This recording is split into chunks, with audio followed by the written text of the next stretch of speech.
9/11 Truth Questions 11 to 15. If you haven't seen the introduction, I suggest you go ahead and see it. There are some rules to this little exercise that are outlined in the introduction. Question number 11. Brace yourselves. This one's kind of a long one. Afghanistan is a landlocked country. Truthers sometimes need to be reminded of this fact. Any invasion is logistically impossible without the support of its neighbours. Prior to 9/11, Pakistan was a staunch ally of the Taliban-ruled Afghanistan. The former Soviet Central Asian states of Kyrgyzstan, Tajikistan, and Uzbekistan backed the Northern Alliance, but were so wary of antagonizing their former master, Russia. Prior to September 11, these states would not have contemplated admitting any US or Western military presence on their soil, although Russia's President Vladimir Putin backed the USA's invasion of Afghanistan in October 2001. It took the Americans considerable effort to persuade him to permit US and NATO forces to use bases on Uzbek and Tajik territory as part of Operation Enduring Freedom.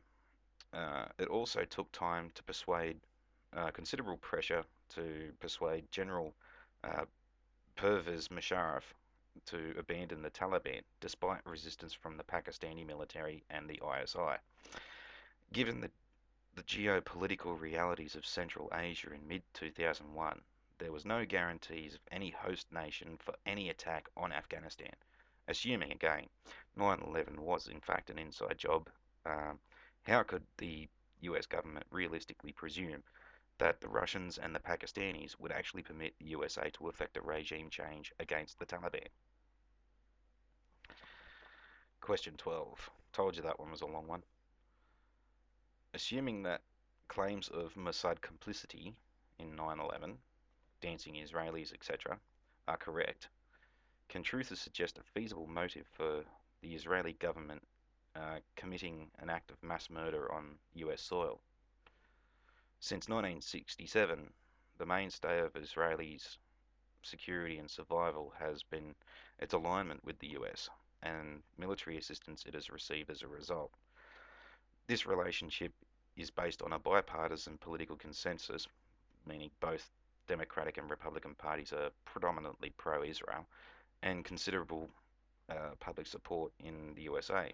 Why engage a false flag attack against a civilian population of an ally when you have so little to gain and so much to lose if your responsibility is ever disclosed? Number 13.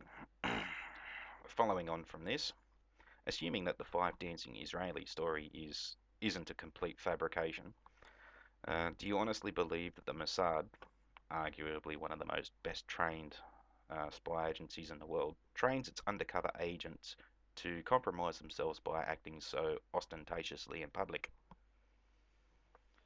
Somehow I don't think so. Number 14. Once again on the Israeli thing, if the five dancing arrested Israelis were a part of a conspiracy organized with the US government, then why did the FBI hold them in custody for over 2 months instead of just, kicking them out the back door a matter of hours later or, you know, after their apprehension? Number 15.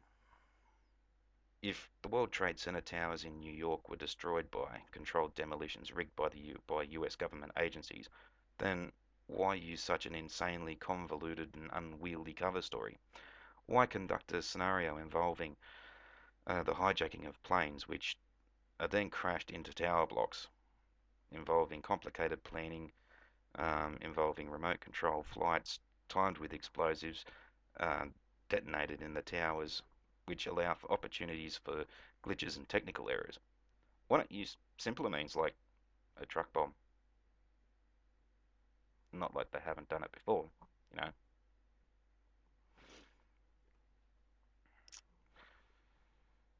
Uh, Stay tuned for the next one.